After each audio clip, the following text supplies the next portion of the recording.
Hi friends, அஸ்ஸலாமு அலைக்கும். இங்கே பாருங்கள், சங்கு டீ.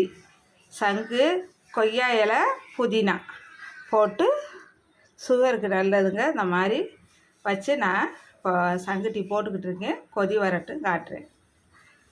எல்லாம் வச்சு அடுப்பில் ஏற்றி வச்சுருக்கேன். எல்லாத்தையும் கழுவிட்டு மாடியிலேருந்து இப்போ ஃப்ரெஷ்ஷாக பறிச்சுக்கிட்டு வந்து நான் வைக்கிறேன். பாருங்க, கொதிச்சுக்கிட்டு இருக்குது. ஒரு கிளாஸ் தண்ணி ஊற்றினேன். அரை கிளாஸாக வற்றி வரட்டுங்க, குடிப்போம். கொய்யாவில் கிடச்சா சுகர் கரவு அதிகமாக இருந்துச்சுன்னா மாத்திரை கொடுத்தாலும் மாத்திரையும் சாப்பிடுங்க. இந்த கொய்யாவில் கஷாயம் வச்சு குடிங்க, ரொம்ப நல்லதுங்க. அதுக்காக அதிகமாகவும் குடிச்சிடக்கூடாது, அளவு தான். ஆஃப் பண்ணிவிட்டு இறங்கிக்கிறோம்,